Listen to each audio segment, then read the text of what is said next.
일단 예수님을 발견했으면 오직 그분만 보고 달려가야 됩니다. 바울 사도의 위대한 점은 다메섹 도상에서 예수님을 발견했어요. 그리고 그분을 향해서 평생 끊임없이 달려가는 인생을 살았습니다.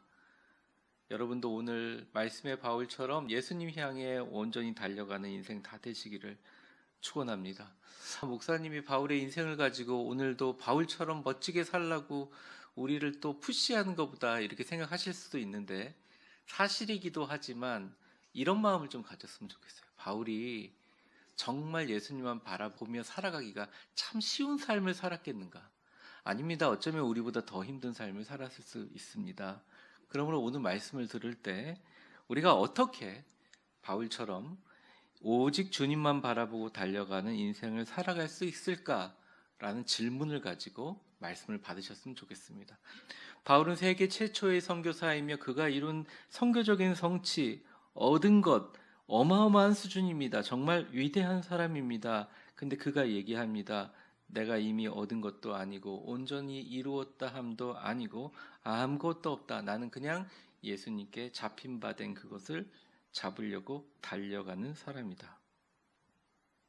바울이란 한 사람을 통해서 기적적인 하나님의 역사가 시작됐는데, 그것은 바울의 품격이나 바울의 성품이나 바울의 능력에 달려있는 것이 아니라 바울의 이 고백에 달려있다고 생각합니다.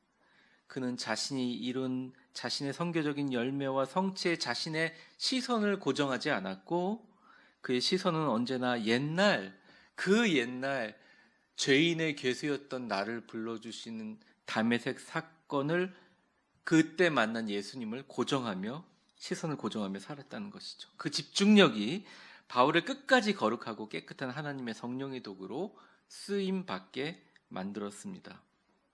우리는 사람들이 끝까지 어떻게 예수님만 바라보며 달려갈 수 있습니까? 비결을 묻지만 오히려 비결이 아닌 그의 시선에 달려있다는 것입니다. 내가 이룬 성취도 아니고 내가 놀랍게 이룬 사람들이 존경받는 그 모습도 아닌 나같이 부족한 사람을 불러주신 예수님의 그 예전 은혜에 초점이 맞춰 있다는 거죠. 그때 예수님 나를 붙들어 주셨잖아요. 예수님께 그때 붙잡힌 바를 다시 얻으려고, 다시 그 마음, 첫 마음을 붙잡으려고 나는 달려간다. 이렇게 자기의 인생을 고백하고 있다는 거예요. 갑자기 우리를 부자로 만들어 주셔서, 갑자기 우리에게 엄청난 축복을 주셔서, 야, 이제는 더 이상 근심하고 걱정하지 않을 거야. 여러분, 그걸 믿으십니까? 그런 인생은 없어요. 근심과 걱정은 만들어내는 주체가 우리이기 때문에, 우리가 예수님께 붙잡혀 있지 않을 때, 예수님께 집중하지 않을 때 세상의 모든 근심과 걱정은 우리를 지배합니다.